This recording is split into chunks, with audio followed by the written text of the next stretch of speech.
Sir ప్రతి నాయకుడికి కూడా ఓటమి అనేది కొన్ని గుణపాఠాలను నేర్పుతుంది కదా సార్.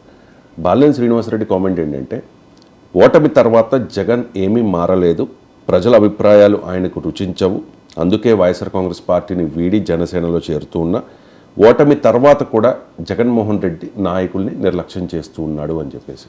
ఇప్పుడు పోయే వాళ్ళు ఏం చెప్తారు, ఇంకా జగన్ చాలా మంచివాడు అయినా నేను పోతున్నట్టడా, నాకు ఎప్పటి కామన్ పోయేవారింతే చెప్తారు. ఇంకేమన్నారు, చంద్రబాబు నాయుడు మీద టీడీపీ వాళ్ళు వెళ్ళిపోయేటప్పుడు అదే చెప్పారు కదా, వేరే అని చెప్పారా? నాకు చెప్పాడు, పాత తీయండి మీరు వల్ల నేను వంశీ ఏమన్నాడు, టీడీపీ నుంచి వెళ్ళిపోయేటప్పుడు మీరు తీయండి, ఇదే మాట్లాడండి. సేమ్ మీకు స్క్రిప్ట్ ఒకటే ఉంటుంది, ఆ స్క్రిప్ట్ చదివే వాళ్ళు యాక్టర్స్ మారిపోతారు.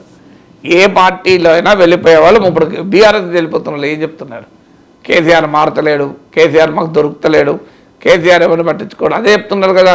ఇంకా చెప్పిపోతారా చెప్పండి నాకు.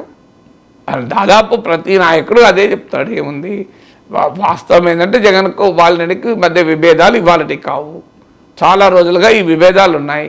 వారు రాజకీయ ప్రయోజనాలకు వెళ్ళిపోతుంటారు.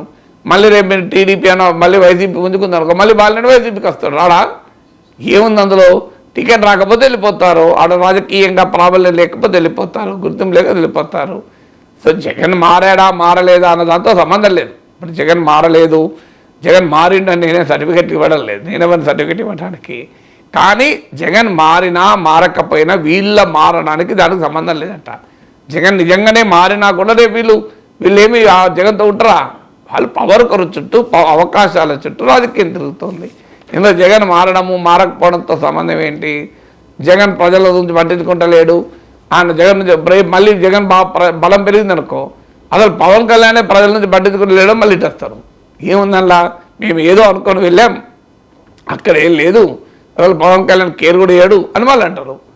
అందువల్ల పార్టీలకైనా స్వార్థమే, నాయకులకైనా స్వార్థమే. అందువల్ల జగన్ మారడము మారకపోవడం ఆధారంగా బాలినేని నిర్ణయాలు ఉంటాయని నేను అనుకోను. బాలినేని జగన్ ప్రజలకు సేవలు చేయడం లేదు కదా అని వెళ్ళిపోయాడా, జగన్ ప్రజలకు పనిచేయడం లేదని వెళ్ళిపోయాడా, జగన్ ఇలా కొత్తగా జగన్ మారుతాడా? జగన్మోహన్ రెడ్డి మొదటి నుంచి ఎట్లున్నాడో అట్లే ఉన్నాడు, కొత్తగా ఎందుకు మారుతాడు? ఓడిపోయినా గెలిచినా ఒక రకంగా ఉంటాడు. సో మనుషులు కొత్తగా మారుతారా? సో ఇవన్నీ మనం మనం చెప్పుకోవడానికి మాట్లాడడానికి ఉపయోగపడతాయి. రియాలిటీ ఏంటంటే ఆయన కాడ జగన్మోహన్ రెడ్డితో విభేదాలు ఉన్నాయి, స్థానికంగా రాజకీయపరమైన అంశాలు ఉన్నాయి. అది కారణం తప్ప జగన్ మారడము మారకపోవడంతో కారణం ఏంటి?